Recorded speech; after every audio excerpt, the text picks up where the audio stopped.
Hey you guys, welcome back, or if you're new here, I am Amy from A Red Spatula, and today I'm going to show you how to make this delicious savory galette. It is loaded with a lot of ingredients that you might not think about putting together, but it is absolutely incredible. You're going to want to try this.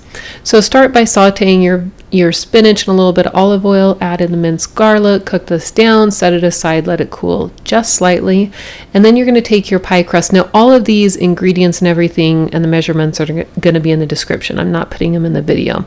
But once you roll out your crust, now remember that this is rustic, so it doesn't have to be perfect. You can see by the shape of mine.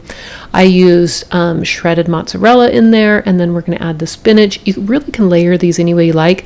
The only thing that I think is a must is I like to have the mozzarella on the bottom. Now you'll notice that I just use shredded mozzarella. Fresh mozzarella has a lot more moisture than what I like in this, so I use shredded instead. And then I'm adding in artichokes. Now you can see everything's great, everything's looking good. I use these as quartered, but you can also chop them up if you prefer smaller pieces. I just like the way that it looks with the quartered. Then add in chopped walnuts. Now after the walnuts, and I add in plenty, you can see here I'm not shy with this because I do love walnuts. I add in gorgonzola. Now I know a lot of people have issues with blue cheese, but trust me when I say that this is really delicious together. Even my husband, who does not like blue cheese, loves this galette and is just like beside himself every time I make it.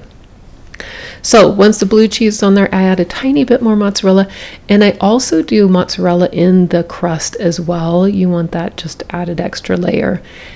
You can see it's all thrown together, comes together very quickly. It's rustic, it's not fussy. And then what we do is we're just going to pleat the edges. This is going to hold everything all together. And again, I'm not putting a lot of time or thought into this, just kind of holding it together. Now this next step is optional, but I like to do it because it gives the crust that golden brown color. But we're going to brush it with an egg wash, and just make sure if you do choose to do this, just do it all over really well. Then we're going to bake this until it's a deep golden brown and the crust is flaky and the cheese is melted. This is what it looks like when it comes out. Now this is perfect to eat right away. It's great for breakfast, brunch, baby showers, whatever you're serving it for.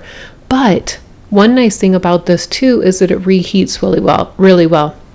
So a lot of times I will actually use this for meal prep also because my husband loves it so much.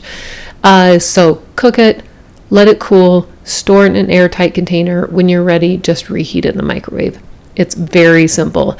Now, I know that it's loaded with a lot of ingredients that maybe you might not think about putting together, but really it is so good. Now, of course, if you try this, let me know. And as always, don't forget to subscribe. You don't want to miss any of the new videos that are coming out.